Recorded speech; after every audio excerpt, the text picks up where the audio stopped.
السلام علیکم دوستو، پلان بی کی جاسوس سیریز میں خوش آمدید۔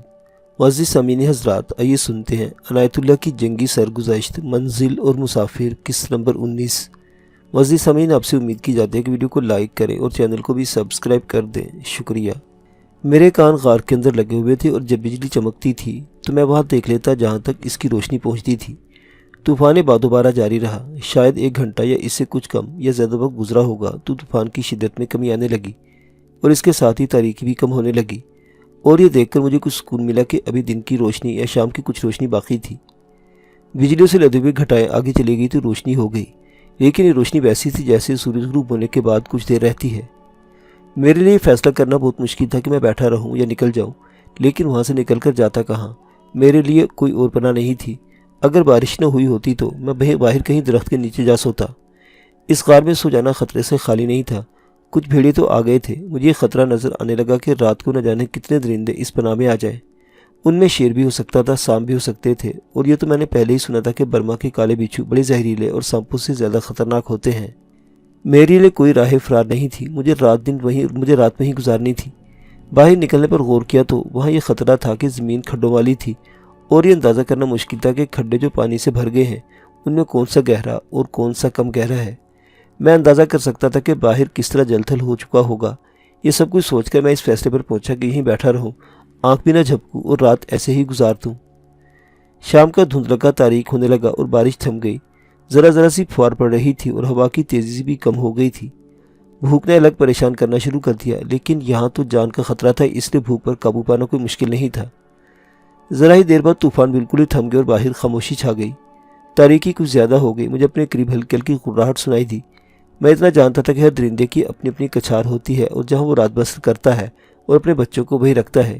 بھیڑیے عموماً 1 سے زیادہ ہوتے ہیں اور ان کی ایک کچھار ہوتی ہے۔ مجھے اپنے قریب غراہٹ سے سنائی دی تو خیال ہے کہ یہ بھیڑیے طوفان سے پناہ لینے کے لیے یہاں آئے تھے اور اب یہ اپنی کچھار میں جانا چاہتے ہیں۔ میں نے سوچا کہ میں چوکنا نہ ہوا تو یہ مجھے زندہ یا مردہ اپنی کچھار میں لے جائیں گے اور اس طرح ان کے رات کے کھانے کا بندوبست ہو جائے گا۔ میں نے ایک پتھر اٹھایا اور زور سے بھیڑیوں کی طرف پھینکا۔ وہ مجھے نظر نہیں آ رہے تھے۔ ایک بھیڑیے کی چیخیں سنائی دی جو اس کے کتے جیسی تھی جسے پتھر لگا تھا۔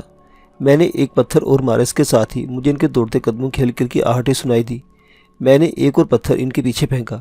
صاف پتہ چلتا تھا کہ وہ دوسرے راستے سے بھاگ گئے ہیں، لیکن میں اپنے آپ کو پھر محفوظ نہیں سمجھتا تھا۔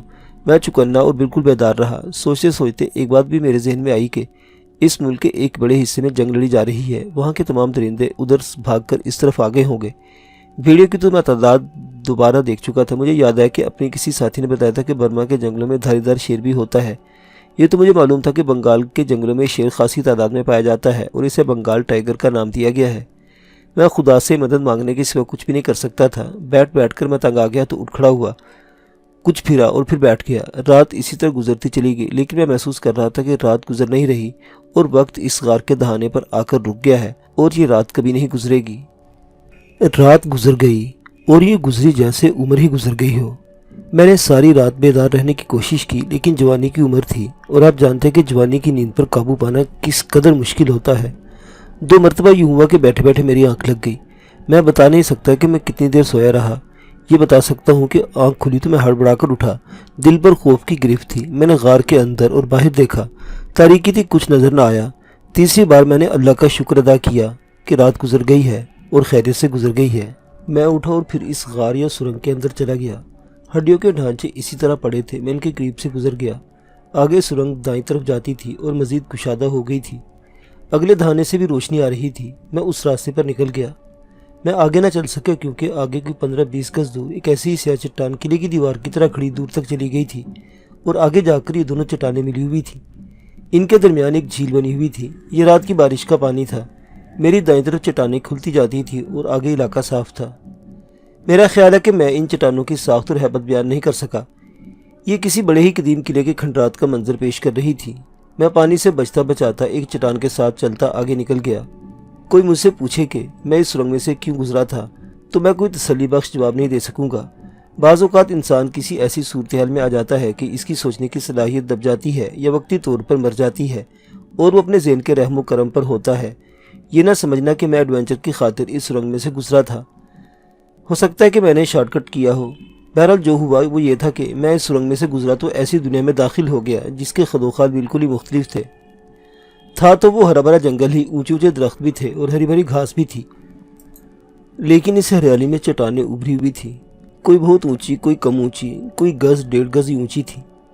ان میں کوئی دور تک چلی گئی تھی اور کچھ ایسی تھی جو اطراف کو پھیلنے کے بجائے اوپر کو چلی گئی تھی۔ ان کی شکلیں عجیب و غریب تھی۔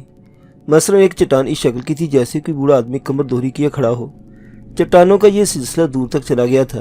ان میں بعض سلیٹی رنگ کی تھی اور بعض کا رنگ سیاہی مائل تھا۔ یہ ڈراؤنے سے رنگ تھے۔ میں جب ان کے درمیان سے گزر رہا تھا تو مجھے محسوس ہوا جیسے میں چلتے چلتے سو گیا ہوں اور خواب دیکھ رہا ہوں۔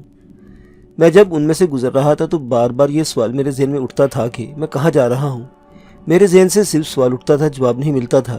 میرا دماغ میری اتنی سی رہنمائی کر رہا تھا کہ مسافر رکنا نہیں، پیچھے کو نہیں مڑنا، آگے کو، اور آگے ہی چلتے چلو۔ میں حیران اس پر ہو رہا تھا کہ میں کتنے دنوں سے اس علاقے میں چل رہا تھا، لیکن کوئی ایک بھی گاؤں یا 2-4 گھر نظر نہیں آئے تھے۔ اب وہاں زمین نے مجھے دھوکے دینے شروع کر دیے۔ میں نے بیان کیا کہ اس علاقے میں کسی قسم کی چٹانیں کھڑی تھی۔ چٹانوں کا یہ سلسلہ دور تک بلکہ جہاں تک میری نظر جاتی تھی پھیلا ہوا تھا۔ میں ناک کی سیدھ میں جانا چاہتا تھا۔ میں نے بتایا کہ بعض چٹانیں خاصی لمبی تھی۔ میں ان کے درمیان سے گزرتا گیا اور مجھے بہت سے موڑ موڑنے پڑے، کہیں دائیں اور کہیں بائیں۔ جہاں تک مجھے یاد ہے میں مسلسل 2 گھنٹے چلتا رہا۔ ایک جگہ میں نے رک کر دیکھا تو مجھے وہی چٹانیں اپنے سامنے خاصی قریب نظر آئی جو میں نے پہلے بتایا تھا کہ ایک بوڑھے آدمی کی شکل تھی جس کی کمر دوہری تھی۔ یہ محسوس کر کے میرا دل ڈوبنے لگا کہ 2 گھنٹے چل چل کر میں اسی جگہ پہنچ گیا ہوں جہاں سے چلا تھا۔ میں اس طرح بیٹھ گیا جیسے تھک ہار کر گر پڑا ہوں۔ وہاں میرے دائیں ہاتھ ایک چٹان اس شکل کی تھی کہ ذرا اوپر جا کر اس کی سلیں آگے کو نکل آئی تھی جیسے برآمدے کی چھت ہوتی ہے۔ نیچے اس کا فرش پتھریلا تھا اور ذرا ہموار بھی تھا۔ میں وہاں چلا گیا اور اس قدرتی فرش پر لیٹ گیا۔ وہ جگہ خشک تھی، لیٹنے کی بہترین گھاس تھی، لیکن بارش نے گھاس کو اتنا گیلا کر ڈالا تھا کہ اس پر بیٹھا بھی نہیں جا سکتا تھا۔ میں رات بھر کا جاگا اور ڈرا ہوا تھا۔ رات میرے اعصاب کھچے تنے تھے، میرے سر میں گرانی محسوس کر رہا تھا۔ میں جو ہی لیٹا میری آنکھ لگ گئی۔ میں نے خواب دیکھے لیکن ڈراؤنے، کچھ تو یاد ہی نہیں رہے۔ آج نہیں، یہ تو مجھے اگلی صبح بھی یاد نہیں تھا کہ میں نے کیا دیکھا، سوائے اس احساس کہ رات جو بھی خواب دیکھا وہ ڈراؤنے والا اور پریشانیوں سے بھرپور تھا۔ اسے آپ ذہنی انتشار کہہ لیں۔ صرف ایک خواب اگلی صبح یاد تھا اور آج بھی یاد ہے۔ خواب یہ تھا کہ آصف اور واجدہ آگے آگے اکٹھے جا رہے ہیں اور میں بہت سارے قدم دور ان کے پیچھے جا رہا ہوں۔ ایک بار آصف پیچھے مڑ کر دیکھتا ہے اور واجدہ سے کچھ کہتا ہے۔ تھوڑی دیر بعد واجدہ پیچھے مڑ کر دیکھتی ہے۔ میں اس کے چہرے پر نفرت اور حقارت کے تاثرات دیکھتا ہوں۔ آصف نے میری طرف دیکھا تو اس کے چہرے پر بھی ایسے ہی تاثرات تھے۔ میں سمجھ جاتا ہوں کہ یہ دونوں مجھ سے نفرت کرتے ہیں۔ میں دیکھتا ہوں کہ میرے ہاتھ کے ناخن بڑھائے ہیں اور میرے ہاتھ بھیڑیوں جیسے درندوں کے ہاتھ بن گئے ہیں۔ مجھے یہ احساس پیدا ہوتا ہے کہ میں انسان نہیں بھیڑیا ہوں۔ میں تیز دوڑتا ہوا ان دونوں پر اس طرح جھپٹا مارتا ہوں کہ میرے ایک ہاتھ میں آصف کی گردن اور دوسرے ہاتھ میں واجدہ کی گردن آ جاتی ہے۔ وہ تڑپتے ہیں، میرے ناخن کی گردنوں میں اترتے جاتے ہیں۔ میں نے گھسیٹ کر ایک غار میں پھینک دیتا ہوں اور آصف کو بھیڑیوں کی طرح کھانا شروع کر دیتا ہوں۔ یہاں آ کر خواب اتنا مدھم سا ہو جاتا ہے کہ جیسے منظر اچھل گیا ہو۔ جب میں اپنے آپ میں آتا ہوں تو میرے سامنے ہڈیوں کے 2 پنجر پڑے ہیں۔ اس کے ساتھ ہی میری آنکھ کھل گئی اور میں گھبرا کر اٹھ بیٹھا۔ دل پر خوف کی ایسی گرفت تھی کہ میں نے اپنی پیشانی پر پسینے کے قطرے محسوس کیے۔ اتنی گہری نیند سو کر مجھے ذہنی اور جسمانی لحاظ سے تر و تازہ ہو جانا چاہیے تھا، لیکن یہ خواب بیداری میں بھی میرے سامنے اسی طرح موجود رہا جیسے یہ خواب نہیں بلکہ حقیقت ہو۔ میرا دل بیٹھتا اور ڈوبتا ہی چلا گیا۔ میں اتنا زیادہ سویا تھا کہ سورج غروب ہونے کے لیے مغرب کے افق پر قریب چلا گیا تھا۔ میں نے بہتر یہ سمجھا کہ رات یہیں گزاری جائے۔ میں نے 2 گھنٹے چل کر دیکھ لیا تھا۔ پہلے سنایا کہ 2 گھنٹوں کی مسافت کے بعد میں اسی جگہ آ گیا تھا جہاں سے چلا تھا۔ اب ایک اور رات آ رہی تھی۔ میں جو دن کے وقت بھٹک گیا، رات کو بھی بھٹک جاتا اور صبح تک نہ جانے کہاں سے کہاں جا نکلتا اور کس وقت یا کس طرح مجھ پر انکشاف ہوتا کہ میں تو آگے جانے کے بجائے بہت ہی پیچھے آ گیا ہوں۔ اب بھوک قابل برداشت نہیں رہی تھی۔ میں اس علاقے کے درختوں کو دیکھنے لگا، شاید کوئی درخت پھلدار ہو۔ کچھ دور تک بھی چلا، کوئی ایک درخت بھی ایسا نظر نہ آیا جو میری بھوک کی تسکین کر سکتا۔ جھاڑی بیر بھی نہیں تھے۔ میں نے قوت ارادی سے کام لینے کی کوشش کی، اس طرح کی کہ عہد کر لے کہ بھوک کو مرتے دم تک برداشت کروں گا، اور جب دیکھوں گا کہ اب بھوک نے نزا کے عالم تک پہنچا دیا ہے تو درختوں کے پتے اور گھاس کھا لوں گا۔ میں واپس اپنی جگہ کی طرف چل پڑا تو مجھے پرندوں کا خیال آیا۔ وہاں پرندوں کی تو کوئی کمی نہیں تھی، لیکن میں نہیں بتا سکتا کہ مجھے یہاں یہ کیوں خیال آیا تھا کہ پرندہ کھایا جا سکتا ہے۔ مجھے اب تک یاد ہے کہ پرندوں کو درختوں میں چہچہاتے سنا تو میں نے اپنے آپ سے کہا کہ میں کیسا احمق ہوں کہ اللہ نے یہ خوراک میرے درختوں پر بٹھا رکھی ہے اور میں ادھر توجہ نہیں دے رہا۔ میری اصل حماقت یہ تھی کہ میں تو خوش تو ہو گیا کہ پرندے میرے پیٹ کی آگ بجھا سکتے ہیں، لیکن میں انہیں کھاؤں گا کیسے؟ میرے پاس ماچس نہیں تھی، میں سگریٹ پیتا ہی نہیں تھا۔ بہرحال اس وقت ایک خیال آیا کہ کوئی موٹا تازہ پرندہ مارو اور کھا جاؤ۔ میں نے درختوں میں منہ پر کر کے دیکھنا شروع کر دیا۔ وہاں چھوٹی چھوٹی چڑیاں تھیں، ان میں کچھ رنگ برنگی بھی تھی۔ ایک چڑیا پر ایک راؤنڈ ضائع کرنا مناسب نہ سمجھا۔ میں دیکھ رہا تھا کہ کوئی موٹا پرندہ نظر آئے۔ ایک درخت پر ایک پرندہ آ بیٹھا۔ معلوم نہیں وہ کبوتر تھا، فاختہ تھی، یا ہلکے رنگ کا کوا تھا، یا آپ یوں کہہ لیں کہ وہ کوا بھی تھا، فاختہ بھی اور کبوتر بھی تھا۔ میں نے رائفل سیدھی کہ اس پر گولی چلا دی۔ پرندہ پتھر کی طرح نیچے آ پڑا۔ میں نے دوڑ کر اسے اٹھا لیا۔ میں نے بڑی تیزی سے اس کے پر نوچنے شروع کر دیے۔ تب میرے دماغ میں آئی کہ میں اسے کھاؤں گا کیسے؟ آگ تو ہے نہیں۔ میرے ہاتھ رک گئے، بھوک اور تیز اور تکلیف دہ ہو گئی۔ میں نے اس کے پر نوچنے کے بجائے اس کی کھال اتارنی شروع کر دی۔ کھال اتر گئی تو میں نے اس کے سینے پر دانت گاڑ دیے۔ زیادہ گوشت پرندے کی اسی جگہ ہوتا ہے۔ اس کا گوشت ابھی گرم تھا کیونکہ یہ تازہ تازہ مرا تھا۔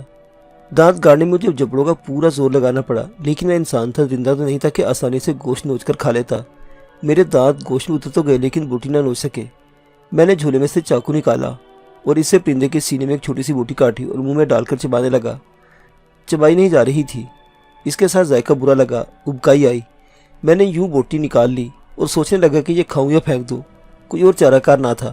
میں نے چاقو سے بوٹی کا اتنا سا ٹکڑا کاٹا جتنا قیمے کا ایک ذرہ ہوتا ہے۔ یہ ذرہ جتنا گوشت منہ میں ڈالا تو تھوڑا سا چبا کر نکل گیا۔ پھر اس بوٹی کو اسی طرح ٹکڑے ٹکڑے کر کے منہ میں ڈالتا گیا اور چبا چبا کر نکلتا گیا۔ اب میں انسان کم اور درندہ زیادہ بن گیا تھا۔ جی کڑا کر کے اس کچے گوشت کا ذائقہ برداشت کرتا رہا اور کھاتا رہا۔ میں یہ بھی سوچتا رہا کہ ایسے ہی کروں گا تو آہستہ آہستہ کچے گوشت کا عادی ہو جاؤں گا۔ میں نے پرندے کے ایک طرف کے سینے کا پورا گوشت کھا لیا اور اس طرف کی ٹانگ کا گوشت بھی الگ سے اتار لیا۔ باقی جو پرندہ بچا تھا وہ جھولے میں ڈال لیا۔ یہ میں جانتا ہوں کہ کچے گوشت کو اور اس کے ذائقے کو میں نے کس طرح برداشت کیا تھا۔ میری بھوک پوری طرح مٹی نہ تھی، لیکن اس کی شدت میں خاصی کمی آ گئی۔ یوں کہہ لے کہ میرا معدہ مجھے پریشان کرنے کے بجائے یہ گوشت ہضم کرنے میں مصروف ہو گیا۔ مجھے غنودگی محسوس ہونے لگی۔ سو جانے کو جی چاہتا تھا، لیکن یہ خیال آ گیا کہ میں کچا گوشت کھایا ہے۔ اگر میں سو گیا تو معدہ اسے ہضم نہیں کر سکے گا۔ میں نے جسم کو متحرک رکھنا ضروری جانا۔ میں نے رائفل باہر رکھی جہاں میں دن بھر سویا رہا تھا اور فوجیوں کی طرح تیز سے چلنا شروع کر دیا۔ 15-20 منٹ بعد ٹانگیں تھکنے لگیں اور ادھر سورج غروب ہو گیا تو میں سونے والی جگہ پر آ گیا اور بیٹھ گیا۔ آپ نے فوجیوں کو کینوس کی بنی ہوئی بیلٹ، ایمونیشن کے پوچھ، جھولا اور بوتل وغیرہ پہنے دیکھا ہوگا۔ ہم اسے فوجی زبان میں چمڑا کہا کرتے تھے۔ یہ ساری چیزیں ایک دوسرے سے ملی ہوئی ہوتی ہیں۔ میں نے چمڑا اتار کر رکھ دیا اور لیٹ گیا۔ تھکن کا یہ حال تھا کہ لیٹا اور سو گیا۔ معلوم نہیں رات کتنی گزری تھی کہ مجھے اپنے قریب کچھ آواز اور آہٹی سنائی دی، جس سے میں جاگ اٹھا۔ ان دنوں تاریک راتیں ہوتی تھی، چاند رات کے پچھلے پیر آتا تھا۔ چاند افق سے اٹھ رہا تھا، اتنی سی روشنی ہو گئی تھی کہ چند قدموں تک دکھائی دیتا تھا۔ میں نے دیکھا کہ 2 بھیڑیے گیڈر کچھ گھسیٹ کر لے جا رہے ہیں۔ میں نے ادھر دیکھا جہاں اپنا چمڑا رکھا تھا، چمڑا وہاں نہیں تھا۔ اچانک خیال آیا کہ جھولے میں نے آدھا پرندہ رکھا تھا۔ انہوں نے اس کی بو سونگھی اور آ کر دیکھا کہ یہاں گوشت ہے۔ گوشت جہاں تھا وہاں سے تو وہ نکال نہیں سکتے تھے۔ انہوں نے پورے کا پورا چمڑا منہ میں لیا اور گھسیٹ کر لے جا رہے تھے۔ وہ مجھ سے 15-20 قدم دور چلے گئے تھے۔ میں نے ان پر راؤنڈ ضائع نہ کیا، بلکہ رائفل اٹھا کر ان کی طرف دوڑا۔ یہ میری حماقت تھی۔ اگر وہ بھیڑی ہوتے تو مجھے اپنے شکار کے قریب نہ آنے دیتے، مجھ پر حملہ کر دیتے، لیکن انہوں نے چمڑا وہی پھینکا اور بڑی تیزی سے بھاگ اٹھے۔ تب میں سمجھا کہ یہ بھیڑی نہیں گیدڑ تھے۔ وہ گیدڑ میں ایک ہی وصف کام کا ہوتا ہے کہ وہ بھاگ اٹھنے میں بڑا ہی تیز ہوتا ہے۔ سلطان ٹیپو شیر نے ویسے نہیں کہہ دیا تھا کہ گیدڑ کی 100 سالہ زندگی سے شیر کی ایک دن کی زندگی بہتر ہوتی ہے۔ مجھے ان گیدڑوں پر غصہ آنا چاہیے تھا، غصہ نہیں تو جھنجھلاہٹ تو لازمی تھی، لیکن میری ہنسی نکل گئی اور پھر میں نے جو ہنسنا شروع کیا تو ہنستا ہی چلا گیا اور پھر اپنے آپ ہی میرے کہکے گونجنے لگے۔ ایسا کیوں ہوا، کیسے ہوا، میں بتا نہیں سکتا، سوائے اس کے کہ میں کہکے لگاتا رہا اور میں نے عجیب و غریب قسم کا سکون محسوس کیا اور یہ بھی محسوس کیا کہ میرا پیٹ بھر گیا ہے اور اب بھوک مجھے پریشان نہیں کرے گی۔ میں نے پہلے سے بات کہی تھی کہ میں کوئی عالم فاضل یا فلاسفر نہیں کہ یہ کہانی پڑھنے اور سننے والوں کو پندو نصیحت کروں، لیکن میں ایک بات ضرور کہوں گا، وہ یہ ہے کہ کتنی ہی مشکل اور مصیبت کیوں نہ پڑے، اس کی ہنسی اڑائیں اور منہ بسور کر اور ذہن میں اور دل پر دکھ اور درد کا بوجھ ڈال کر ماتم کی تصویر نہ بن جائے، بلکہ اس مشکل اور مصیبت کا سامنا کریں، تجزیہ کریں، یہ دیکھیں کہ یہ حالات کیوں پیدا ہوئے ہیں، پھر آپ دیکھیں گے کہ آپ کو نہ کوئی حل مل ہی جائے گا، کوئی راستہ تو نکل ہی آئے گا۔ بھلا وہ کوئی جگہ تھی جہاں میں نے کہکے لگانے شروع کیے تھے۔ اگر کوئی اس حالت میں مجھے دیکھتا تو وہ دوری سے پرے چلا جاتا اور کہتا کہ یہ کوئی فوجی پاگل ہو گیا ہے، اس کے قریب نہ جاؤ ورنہ یہ مار ڈالے گا۔ میں آپ کو کس طرح بتاؤں کہ اس ہنسی اور ان کہکوں نے مجھے اگلے دن کے سفر کے لیے تر و تازہ کر دیا۔ میں نے اپنا چمڑا فولڈ کر کے اپنے نیچے رکھ لیا تاکہ گیدڑ اسے گھسیٹ کر نہ لے جائے۔ میں پھر سو گیا۔ معزز سامعین حضرات، عنایت اللہ کی یہ جنگی داستان ابھی جاری ہے۔ بقیہ واقعات اگلی قسط میں۔ دیکھتے رہیے پلان بی کی جاسوس سیریز۔ اللہ حافظ۔